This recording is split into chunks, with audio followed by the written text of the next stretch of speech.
Israel और फिलिस्तीन के बीच लड़ाई चल रही है। इस लड़ाई के दो मुख्य कारण हैं।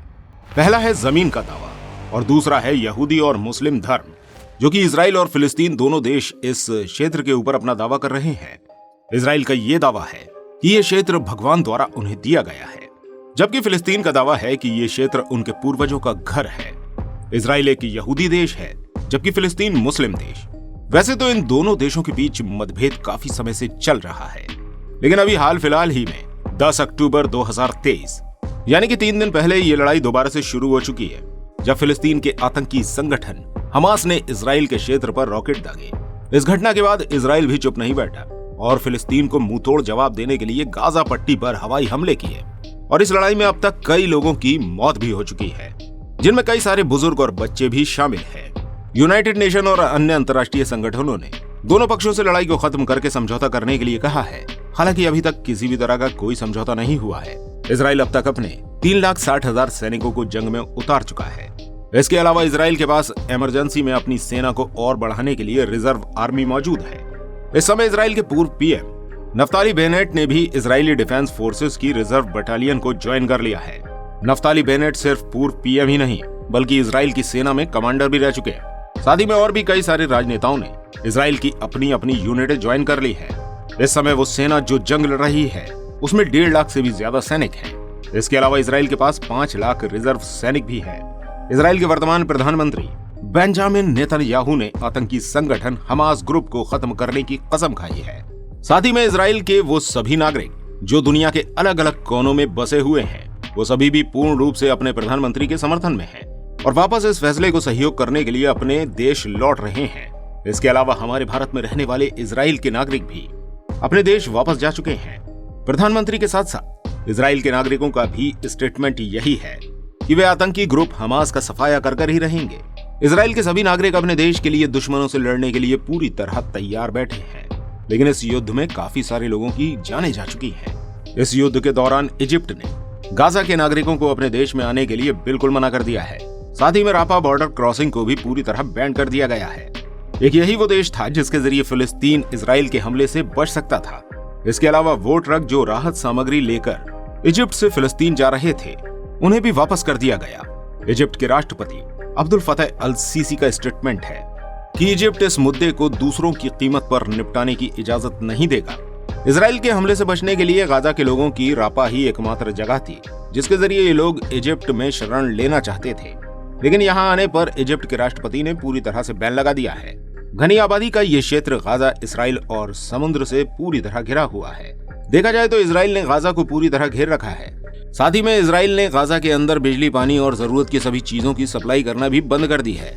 इसके अलावा कई सारे ऐसे भारतीय भी हैं जो इसराइल में फंसे हुए हैं, जिन्हें इसराइल से निकालने के लिए हमारे प्रधानमंत्री श्री नरेंद्र मोदी जी ने एक मिशन लॉन्च किया है। इस मिशन का नाम है ऑपरेशन अजय।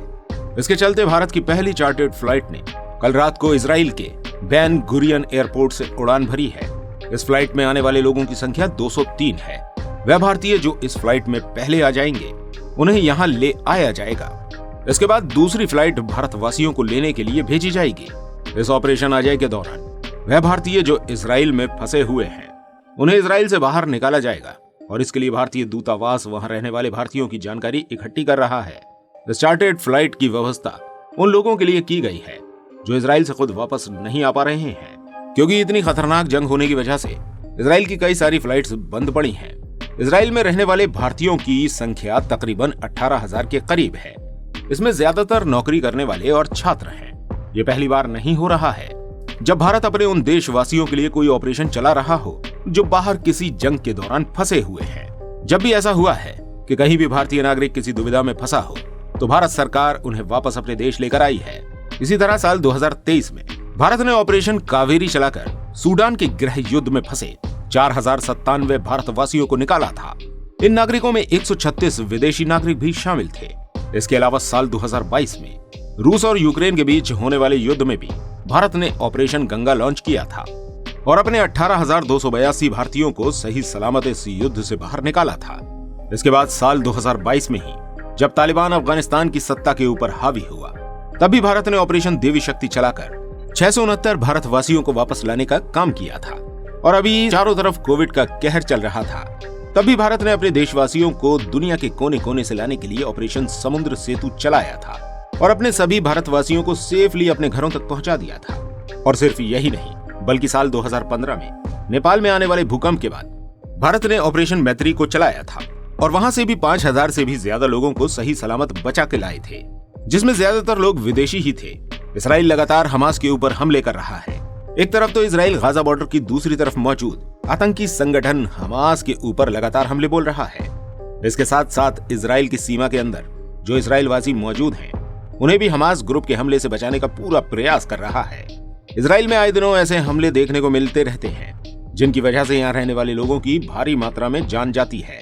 लेकिन इस वक्त इसराइल के हालात काफी ज्यादा बिगड़े हुए हैं। देखा जाए तो चारों तरफ तबाही मची हुई है।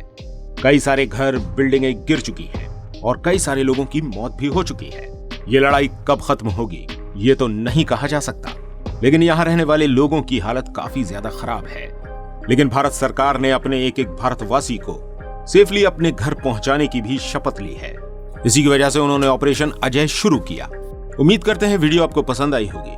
अगर आपको ये वीडियो अच्छी लगी है तो इस वीडियो को शेयर कीजिएगा और हमारे चैनल को सब्सक्राइब किए बिना मत जाइएगा। मिलते हैं आपसे ऐसी किसी वीडियो के साथ। जय हिंद, जय भारत।